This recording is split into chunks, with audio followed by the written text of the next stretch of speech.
Welcome to gurukulagi.com। चलिए शुरुआत करते हैं मॉड्यूल नंबर 5 की।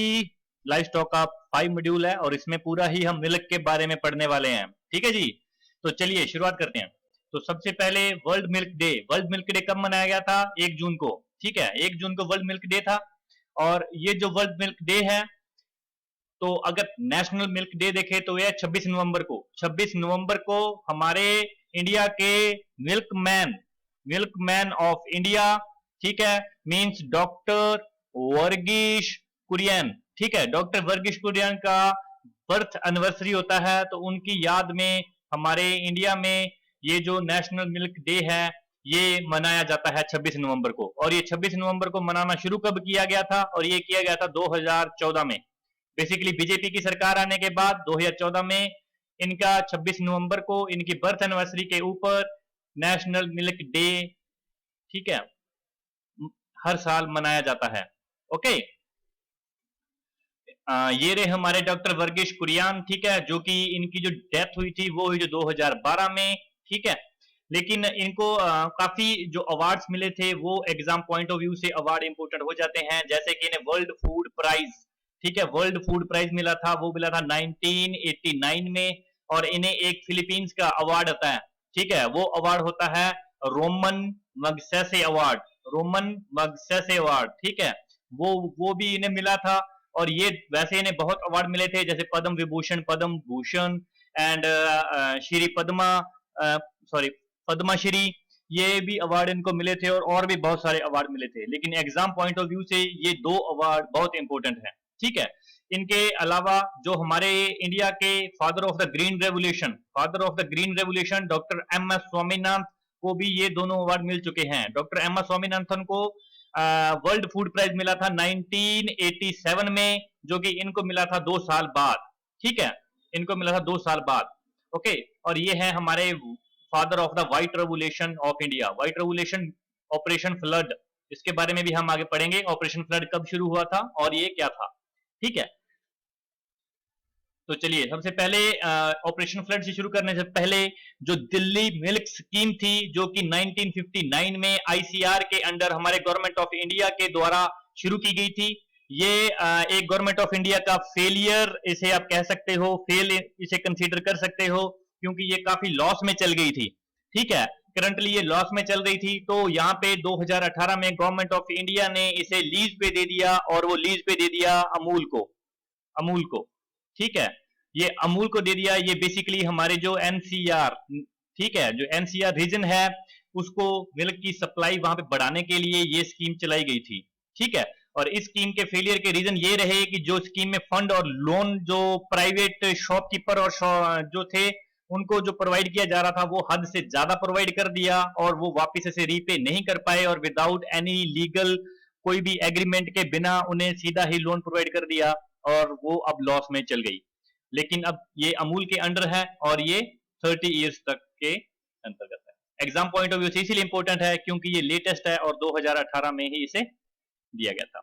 ओके, और आगे देखते हैं हमारा नेशनल डेयरी डेवलपमेंट बोर्ड, जिसका हेडक्वार्टर है आनंद गुजरात, और ये बना था 1965 में, और इनके चेयरमैन बने थे 1917 में हमारे डॉक्टर वर्गीश कुरियन।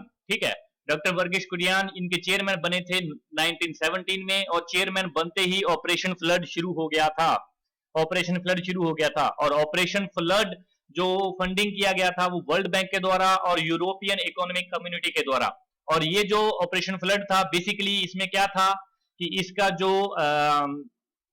जो इसका आर्किटेक्चर था वो ये है कि इसने क्या किया कि जो बिचौलिए थे, मिडलमैन थे, ठीक है, मिडलमैन थे, उनको बीच में से निकाल दिया। एक मिल्क ग्रिड बनाए गए, जैसे 50 से लेके 100 फार्मर आप कर लो, ठीक है, या 100 से आप 200 फार्मर कर लो। ठीक है, इन दोनों 100 से 200 फार्मर का ग्रिड बन गया, एक कोऑपरेटिव सोसाइटी बन गई, और ये अपने डेली का जो मिल्क का इनका प्रोडक्शन होता था उनको कलेक्ट करके और डायरेक्ट ये मार्केट में कंज्यूमर के पास बल्क अमाउंट में परचेज करते। ठीक है, और ये जब इसे बाय करते तो इसमें क्या है कि जो इंटरमीडिएटरी जो मिडिल मैन है वो निकल गए, और मिल्क में जो फ्लक्चुएशन आ रही थी प्राइस में वो बंद हो गया। ठीक है, जिससे एक सक्सेस का रीजन रहा, और ये वर्ल्ड का सबसे बिगेस्ट डेयरी डेवलपमेंट प्रोग्राम था, जिसने यूएसए को भी पीछे कर दिया, इंडिया को, और नंबर 1 बना दिया, ठीक है, वर्ल्ड मिल्क प्रोडक्शन में। तो बेसिकली अब हम बात करने वाले हैं जो physical property and composition of the milk.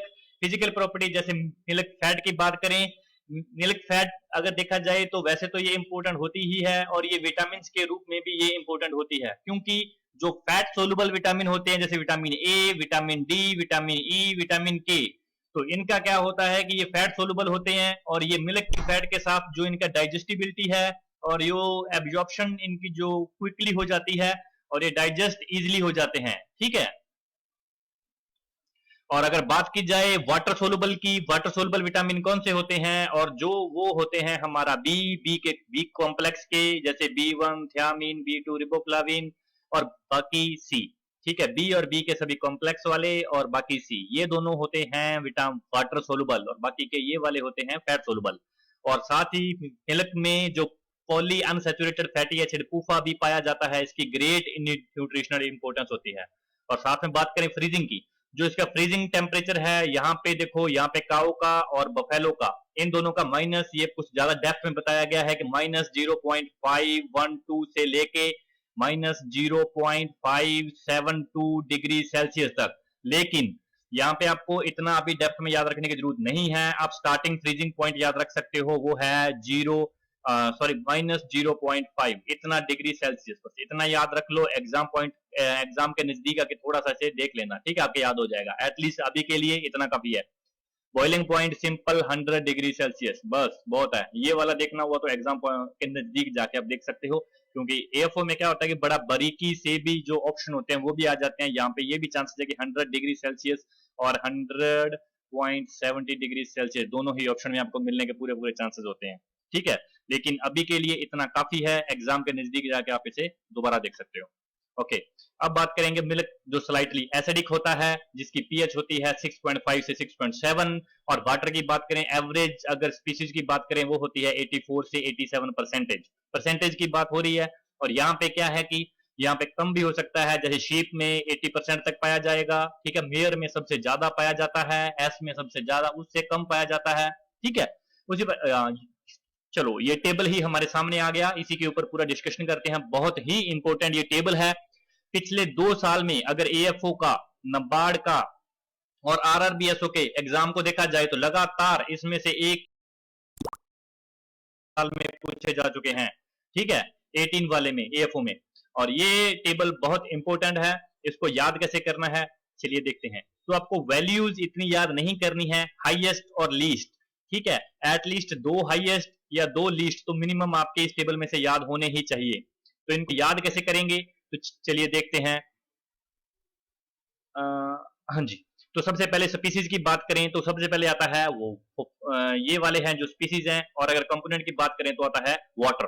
Okay, तो वाटर सबसे ज्यादा किस में पाया जाता है, तो वाटर सबसे ज्यादा पाया जाता है मेयर में। ओके, मेयर क्या होता है, female horse. Okay, female horse, और मेल हॉर्स को क्या बोलते हैं, स्टेलन, स्टेलन।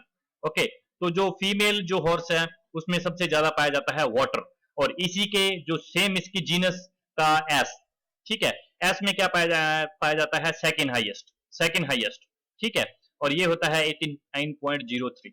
तो सबसे टॉप में अगर वाटर सबसे ज्यादा पाया जाता है मिल्क में, वो किसके मिल्क में, वो मेयर के। उसके बाद आता है एस, ठीक है, जो कि सेम ही जीनिस का है, और ठीक है।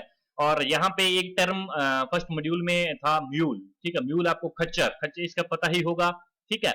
इसमें देखने वाली ये बात होती है कि इसमें अगर क्वेश्चन सबसे ट्रिकी क्वेश्चन बनेगा तो वो ये होता है कि, एक मिनट, हाँ, वो ये होता है कि जो म्यूल होता है ये एक हाइब्रिड इनफर्टाइल, इनफर्टाइल हाइब्रिड होता है, ठीक है, इनफर्टाइल होता है ये, और ये हाइब्रिड होता है, और ये किसका क्रॉस होता है, ये होता है फीमेल हॉर्स यानी कि मेयर का, ठीक है, और मेल डंकी, मेल एस का यानी कि जैक का, ठीक है। यहाँ पे जो मेल होगा वो जैक होगा, और जो फीमेल होगी वो होगी हॉर्स की मेयर, ठीक है। इन दोनों का क्रॉस कराएंगे तो इनफर्टाइल हाइब्रिड एनिमल आएगा म्यूल। और अगर यहाँ पे उल्टा हो गया कि जो मेल है वो होगा अगर हॉर्स का, जिसे हम कहते हैं स्टेलन, ओके, और इसका अगर क्रॉस करवाया जाए जो फीमेल एस यानी डंकी जिसे हम कंसीडर करते हैं जेनिटर या जेनी, ठीक है, इनका अगर क्रॉस करवाएंगे तो हमें मिलेगा हिनी, ठीक है, हिनी मिलेगा, ठीक है। ये भी एक इनफर्टाइल एनिमल है, ठीक है, हाइब्रिड, लेकिन ये कुछ मतलब इतनी इसकी इकोनॉमिकल इंपोर्टेंस नहीं होती है, इसलिए इसे कोई इतना इंपोर्टेंस नहीं दिया जाता। ये आपके नॉलेज के लिए बता रहा हूं, क्योंकि अगर क्रॉस का एफओ में पूछ लिया जाता है तो क्रॉस में जरूर याद रखिएगा जो मेल होगा वो होगा डंकी, एस का जैक। तो चलिए हम वापस आते हैं हमारे पॉइंट के ऊपर। तो हमारे यहां पे हम बात कर रहे थे वाटर की, ठीक है। तो वाटर में जो वाटर पाया जाता है वो मेयर में, फिर सेकंड पाया जाता है वो पाया जाता है डंकी, और सबसे कम देखा जाए, सबसे कम किस में पाया जाएगा, वो पाया जाएगा शीप में, ठीक है। शीप के बाद क्या नंबर आएगा, बफेलो का, ठीक है। यहां पे देखिए, और यहां पे अगर देखने वाली बात है वो है एसएनएफ। इन दोनों को अगर एक साथ में मिलाना चाहो तो वाटर और एसएनएफ को, इन दोनों को जोड़ना चाहो तो एसएनएफ क्या होती है, सॉलिड नॉट फैट, ठीक है। मीनिंग प्रोटीन कितना है, लैक्टोज कितना है, ठीक है। सिर्फ इसमें वाटर और फैट को छोड़ के बचा हुआ जो सॉलिड होता है, जैसे मिनरल्स कितने हैं इसमें, वो सारा होता है एसएनएफ, ठीक है, सॉलिड नॉट फैट। तो यहाँ पे सॉलिड नॉट जो फैट है वो पाई जाती है सबसे ज्यादा किसके मिल्क में, और वो पाई जाती है शीप में। देखिए अगर एसएनएफ इसमें ज्यादा है तो वाटर क्या है इसमें कम है। अगर सॉलिड, सॉलिड देखिए वो सॉलिड जो फैट नहीं है, ठीक है, मान लीजिए ये वाला सॉलिड है और ये वाटर है, अगर सॉलिड ज्यादा है तो वाटर कम होगा, ऑब्वियसली बात है, ठीक है। उसी प्रकार से यहाँ पे वाटर अगर ज्यादा है तो यहाँ पे ये कम है, ठीक है। और यहाँ पे देखिए सेकंड हाईएस्ट एसएनएफ किसमें पाई जाती है, सेकंड हाईएस्ट ये रीजा, ये री बफेलो। तो यहाँ पे भी सेकंड लीस्ट जो वाटर है वो बफेलो में, ठीक है। तो जिसमें एसएनएफ ज्यादा है उसमें वाटर सबसे कम है, ओके। लीस्ट भी याद रखना है और हाईएस्ट भी याद रखना है। सेम बात करते हैं, हम आगे बात करेंगे फैट की, ठीक है। तो फैट सबसे ज्यादा किसके मिल्क में पाया जाता है, तो ये वही शीप, देखिए एसएनएफ, ठीक है। और यहाँ पे अगर सेकंड की बात करें तो वो बफेलो, यानी कि एसएनएफ वाला जो पैटर्न है वो फैट में भी फॉलो होगा, यानी कि सॉलिड नॉट फैट, सॉलिड दोनों ही, ठीक है, फैट और सॉलिड नॉट फैट, ठीक है, दोनों ही शीप और सेकंड बफेलो, इन दोनों में ही सबसे ज्यादा पाया जाता है, ठीक है। ये देखिए इनका ये ट्रिक यही है, क्राइटेरिया देखो बड़ा सेम चल रहा है। चलिए बात करते हैं प्रोटीन की, जो प्रोटीन है, ओके, ये वाला सॉलिड है, ये यहां लिखा होगा, ये गलती से यहां लिखा गया, इसे यहां से हटा दो, ठीक है। ये टोटल सॉलिड यहाँ पे है, ये प्रोटीन है, ओके। तो प्रोटीन की बात करते हैं, प्रोटीन सबसे ज्यादा किसके मिल्क में पाया जाता है, और वो पाया जाता है सेम वही हमारा शीप के मिल्क में, ठीक है। और यहाँ पे थोड़ा सा क्राइटेरिया चेंज होता है कि जो सेकंड लीस्ट है वो आता है मेयर, सॉरी मेयर नहीं, वही वही वही बफेलो वही सेम क्राइटेरिया, ठीक है, सेम वही पैटर्न फॉलो हो रहा है, और ये हो रहा है बफेलो में, मतलब ये वाला और ये वाला, ये तीन तो क्राइटेरिया सेम ही फॉलो हो गया, ठीक है। और प्रोटीन सबसे ज्यादा लीस्ट किस में पाया जाता है, तो ये है ह्यूमन में प्रोटीन सबसे लीस्ट पाया जाता है, ठीक है। उसके बाद अगर सेकंड देखा जाए, सेकंड लीस्ट कौन सा है, तो वो है एस, ये सबसे टॉप वाला सबसे लीस्ट वाला प्रोटीन में। टोटल सॉलिड की बात की जा रही है, टोटल सॉलिड तो सोचने की मेरे ख्याल से जरूरत है ही नहीं है, पहले भी हम देख चुके हैं कि सॉलिड में सबसे हाईएस्ट आ रहा है शीप, ठीक है, और सबसे सेकंड हाईएस्ट आ रहा है वो बफेलो, इसमें कोई दो राय है ही नहीं है, यानी कि ये कॉलम और ये वाला, चारों में तो सेम पैटर्न फॉलो हो रहा है, बस एक को प्रोटीन वाले को थोड़ा सा छोड़ के, ओके। अब बात करेंगे इसमें टोटल सॉलिड लीस्ट किसमें सबसे ज्यादा पाया जाता है, लीस्ट की बात हो रही है, तो लीस्ट जो है वो पाया जाएगा सबसे मेयर में। यहाँ पे देखिए टोटल सॉलिड है तो ये वाटर सबसे ज्यादा था, तो टोटल सॉलिड सबसे लीस्ट हो गया इसमें। उसके बाद देखिए वाटर सबसे ज्यादा किसमें था, इसमें, तो इसमें टोटल सॉलिड लीस्ट हो गया, तो ये वाला इन दोनों के कनेक्ट में है, ओके।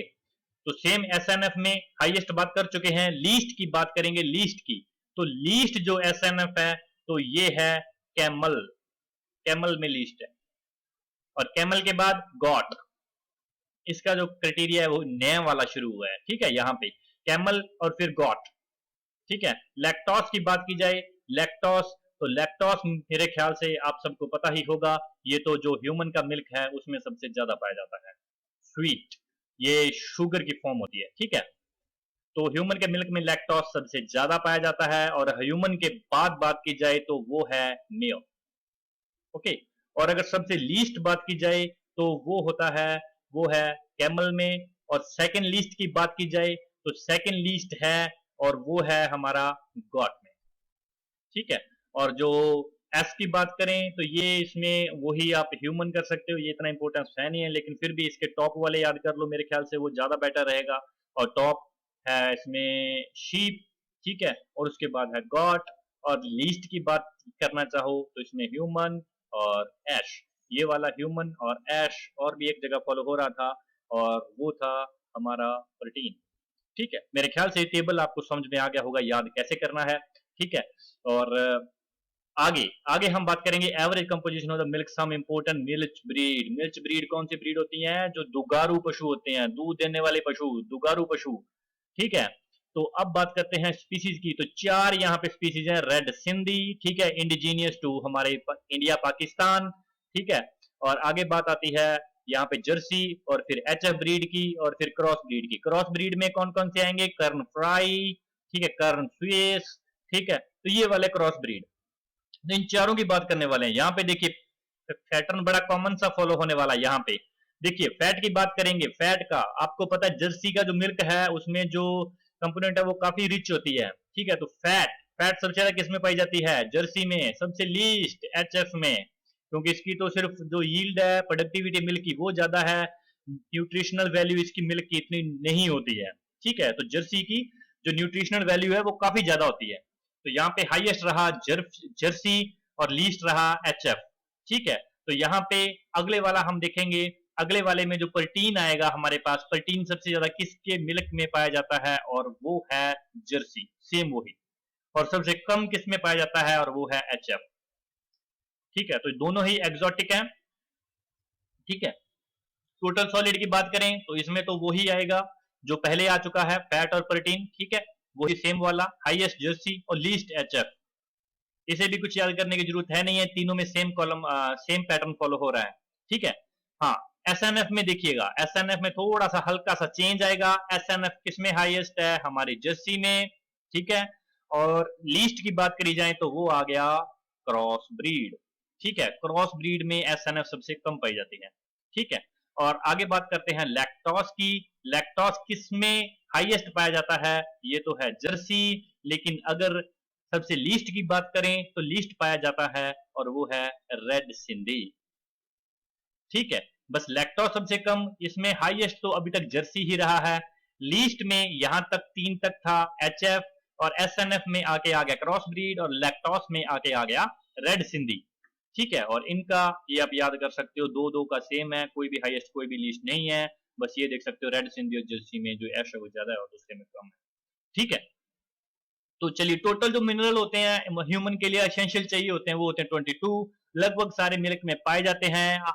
आयरन बहुत ही माइनर अमाउंट में पाया जाता है, जो कि कम होता है, ठीक है, लेकिन पाया जरूर जाता है, ठीक है। और आगे बात करने वाले हैं जो हमारे विलेज वगैरह हैं, वहां से रूरल कैसे, मतलब जो मिल्क है वो कलेक्शन कैसे होती है।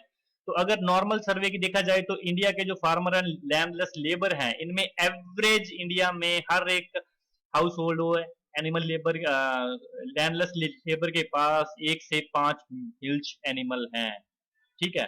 लेकिन जो यहाँ पे इंडिया में तो ऐसे होता है, लेकिन जो यूरोपियन कंट्रीज वगैरह होती हैं वहां पे फार्मर मतलब एज ए सब्सिडी नहीं एनिमल को मिल्क का प्रोडक्शन करते, वहां पे स्पेशल डेयरी फार्म होते हैं, ठीक है, डेयरी फार्म स्पेशल होते हैं। इंडिया में क्या होता है कि एज ए सप्लीमेंट्री कॉम्प्लीमेंट्री इसे मतलब साथ में मिल्क का प्रोडक्शन कर लिया जाता है फार्मिंग के, ओके।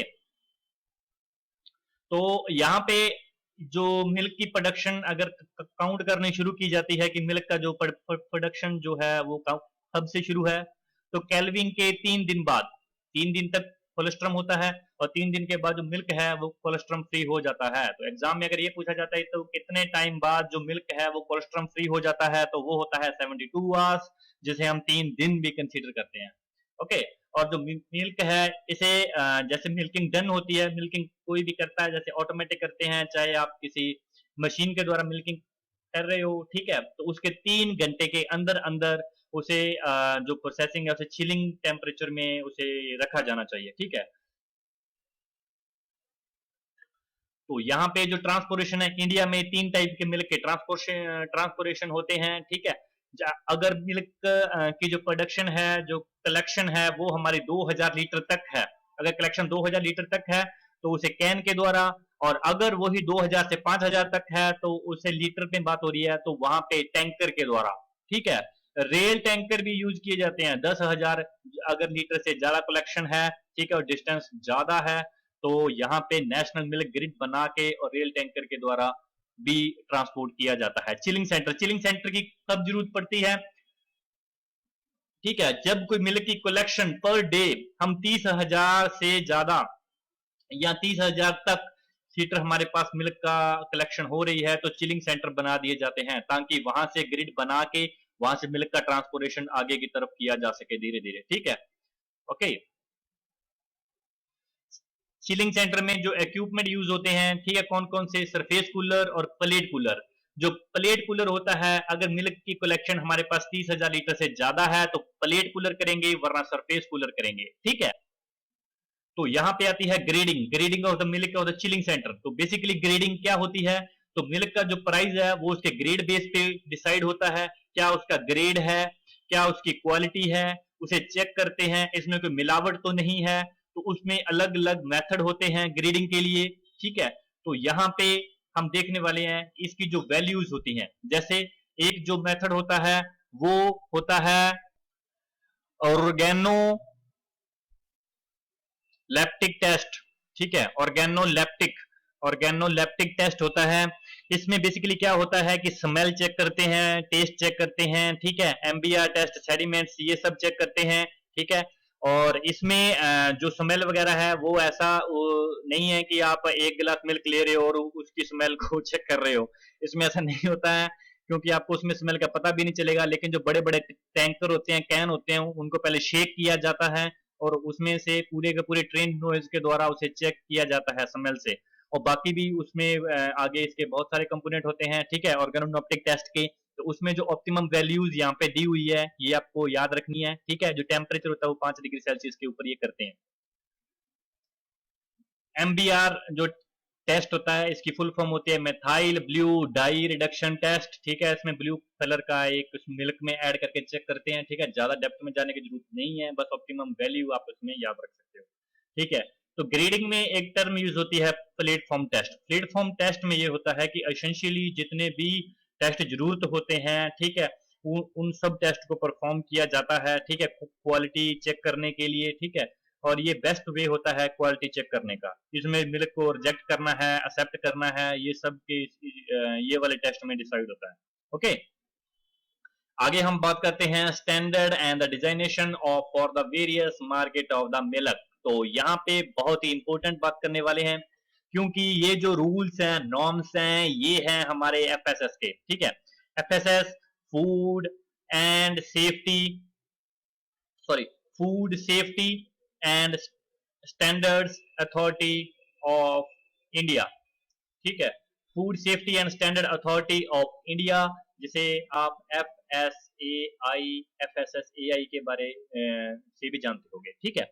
तो ये जो बनी थी ये बनी थी 2011 में, तो ज्यादा देर लेट नहीं बनी ये, अब ये भी लेटेस्ट ही बनी है 2011 में। तो उनके जो रूल्स हैं कि बफेलो मिल्क कब कंसीडर किया जाएगा, मिनिमम उसकी स्टैंडर्ड कितने होने चाहिए, ठीक है, और काउ मिल्क का, और आगे इसमें जो गॉड शीप स्टैंडर्डाइज मिल्क कब कंसीडर किया जाता है, ठीक है। रिकम्बाइंड मिल्क, टोन्ड मिल्क के बारे में बुक्स में पढ़ा होगा, इसके बारे में भी देखते हैं।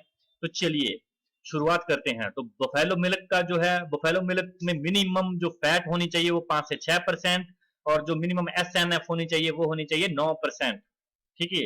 क्योंकि ये एफ एस एस के जो रूल्स हैं उसीलिए होते हैं, इसीलिए एग्जाम में एस एन एफ वगैरह ज्यादा पूछ लिए जाते हैं। सोचने वाली बात होती है कि एस एन एफ क्यों पूछा गया एग्जाम में। तो ये होता है कि जो न्यू स्टैंडर्ड्स होते हैं उनके ऊपर पूरा ये इंपोर्टेंस होती है मिल्क में, और इनके जो नॉर्म्स में दिया गया होता है। तो काउ मिल्क में देखें तो ये थोड़ा सा इसमें कम होता है, ठीक है, 2% कम होगा, फैट में 3 से 4 होगा, लेकिन SNF इसमें 8.5 से 9 होती है। वहीं बात करें गॉट और शीप की, SNF इसकी और काऊ की और गॉट एंड शीप की सेम है। और यहाँ पे बात करें मिल्क फैट की, और वो है 3.5। ठीक है। स्टैंडर्डाइज मिल्क कब कंसीडर किया जाएगा?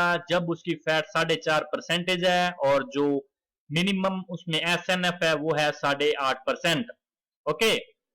अब बात करेंगे रिकम्बाइंड मिल्क की। रिकम्बाइंड मिल्क में कम से कम मिनिमम 3% फैट होनी चाहिए और 8.5% SNF होनी चाहिए। वहीं बात करेंगे टोन्ड मिल्क की, ये बुक्स में काफी पढ़ा होगा, इसके बारे में बात करेंगे टोन्ड मिल्क होता क्या है।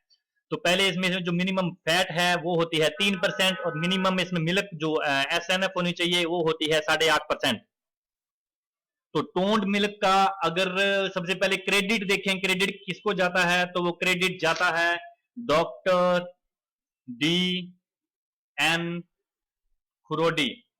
ठीक है। तो इनके ही गाइडेंस में टोन मिल्क तैयार किया गया था। ठीक है। ठीक है। और ये सबसे पहले तैयार किया गया था मुंबई सिटी में, मुंबई में। ओके। और टोन मिल्क बेसिकली था क्या? टोन मिल्क में कुछ नहीं, इसमें जो नॉर्मल मिल्क है किसी भी स्पीशीज का, उसमें वाटर, स्किम्ड मिल्क और कुछ भी ऐसा एडिशन ऐड करके उसकी जो फैट है उसे कर देते हैं कम, 3% तक कर देते हैं। मान लीजिए कि बफेलो का मिल्क है तो उसमें वाटर वगैरह ऐड करके उसकी फैट को कर देंगे कम और SNF हो जाएगी कम। ठीक है। तो जब उसकी 3% और ये SNF इतनी हो जाएगी तो उसे कंसीडर कर दिया जाएगा टोन मिल्क। उसी प्रकार से डबल टोन मिल्क, अगर फैट 1.5% और SNF 9% कर दी जाए तो होगा डबल टोन मिल्क। तो यहाँ पे बात आती है स्किम्ड मिल्क की। स्किम्ड मिल्क में ये टोन मिल्क से भी फैट इसकी कम होती है, ये लगभग नाम मात्र ही होती है, 0.5% स्किम्ड मिल्क में फैट होती है। ठीक है। तो ये वाटर वगैरह कुछ भी ऐड करके इसमें जो फैट है वो कम कर दी जाती है। ओके। फुल क्रीम मिल्क में 6% फैट होगी, SNF होगी 9%। ओके। यहाँ पे जो टोन मिल्क के बारे में हम बता चुके हैं, तो ये रहे हमारे doctor DN Khurodi. Okay. Mumbai city में सबसे पहले इसे प्रोड्यूस किया गया था। डबल टोन मिल्क के बारे में भी हम बता चुके हैं। डबल टोन मिल्क के बारे में यहाँ पे हाँ ये सब कंसीडर हो चुका है। ओके। हाँ, अब बात आती है मिल्किंग की। ठीक है। तो मिल्किंग दो प्रकार से की जाती है, एक हैंड मिल्किंग और एक मशीन मिल्किंग। विलेज वगैरह में नॉर्मल इंडिया में हैंड मिल्किंग ही की जाती है। मशीन मिल्किंग एक डेयरी या बड़े बिग फार्म होते हैं वहां पे की जाती है। सो इंडिया में जो एवरेज देखा जाए तो hand milking major large scale पे की जाती है। ओके। और अगर मशीन मिल्किंग की बात करें तो जो मशीन होती है वो 1.5 से 2 लीटर पर मिनट में मिल्क निकाल देती है। 1 मिनट में लगभग 1.5 से 2 लीटर मिल्क निकाल देगी। ओके। और आगे इसके पूरा ही बात करेंगे प्रेशर वगैरह जितना इसमें होता है। ठीक है। तो सब तो सबसे पहले देखते हैं कि जो इसकी मिल्क रिमूविंग की जो नेचुरल टेक्निक है जो कि काफ के द्वारा।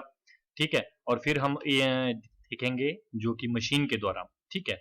और एक देखेंगे हम मैनुअल। और नेचुरल देखा जाए तो काफ के द्वारा अगर देखा जाए 1 मिनट में 100 से 200 अल्टरनेट जो साइकिल्स हैं वो क्रिएट किए जाते हैं। ठीक है। ये अल्टरनेट होते हैं। ठीक है। 100 से 2। और ये दो फेस में होती है, एक होता है एक्टिव और एक होता है रेसेक्टिव। ठीक है। तो यहाँ से जो एक्टिव फेस होता है इसमें जो वॉक्यूम मतलब जो है हवा बनती है। ठीक है। और दूसरे में बनता है प्रेशर।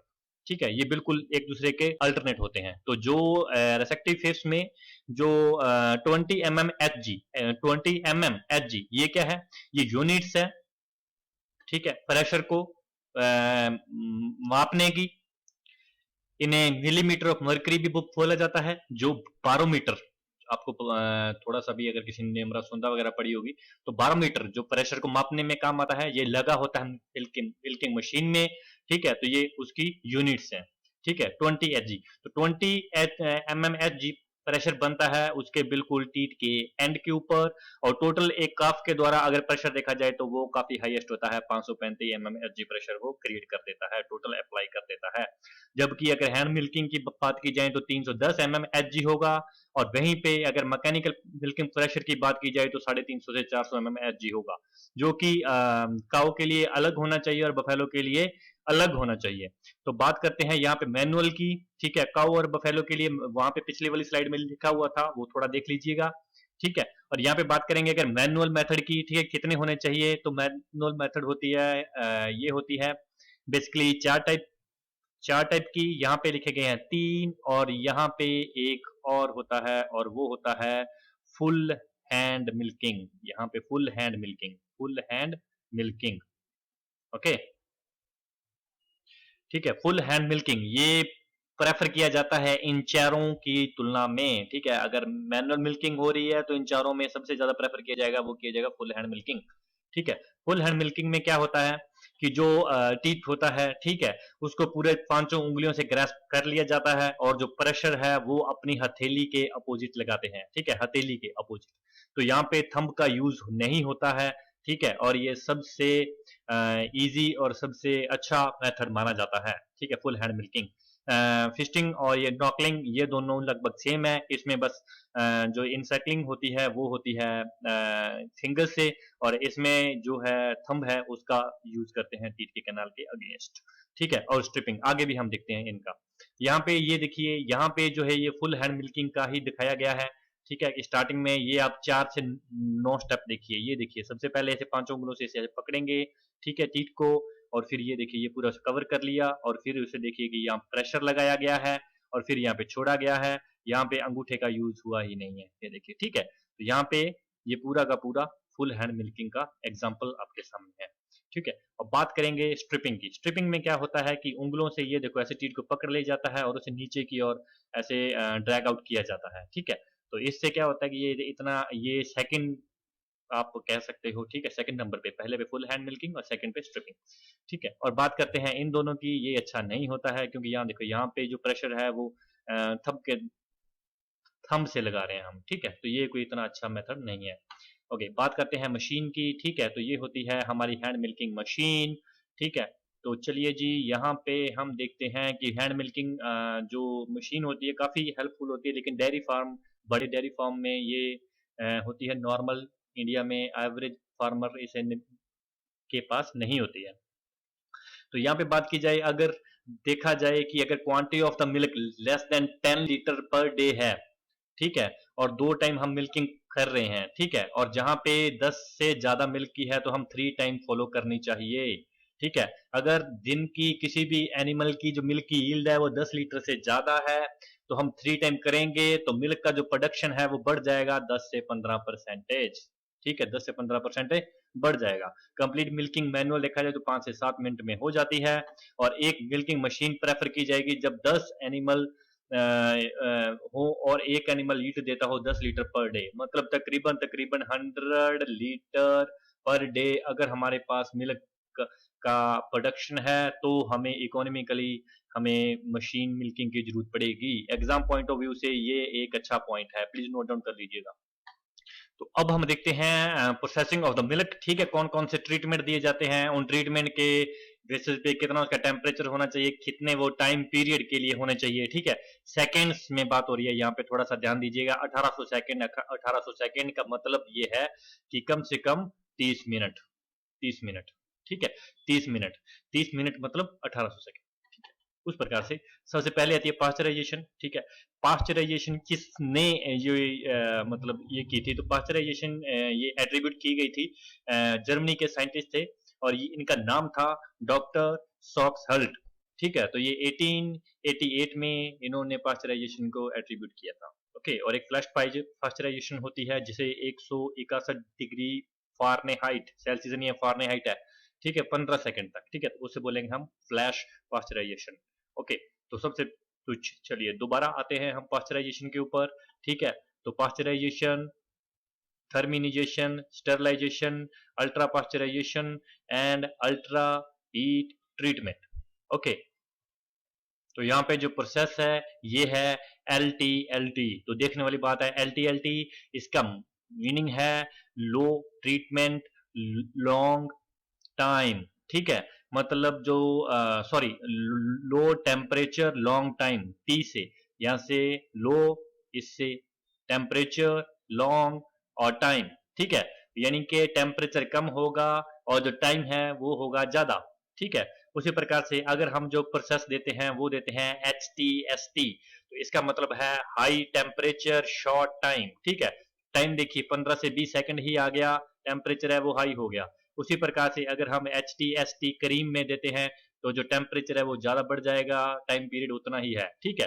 तो वो ही थर्मनाइजेशन में, ठीक है। और टेम्परेचर है 57 to 68 और जो टाइम पीरियड है वो 15 सेकंड, 15 सेकंड, ठीक है।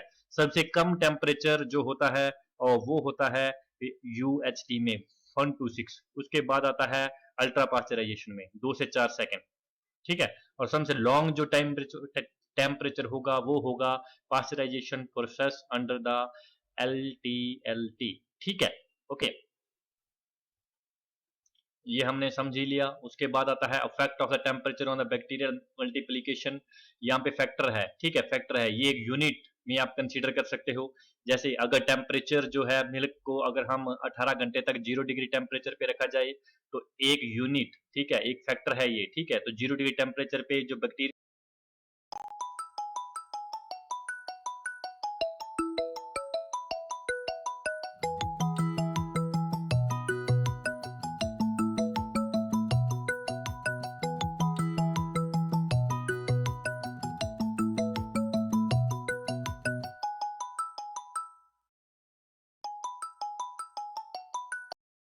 ग्रोथ होगी वो होगी एक यूनिट, एक फैक्टर, ठीक है। अगर टेम्परेचर वहां पे जो है वो 5 डिग्री है 18 घंटे तक तो वो हो जाएगा 1.05, और उसी प्रकार से 10 डिग्री है तो 1.080, ठीक है।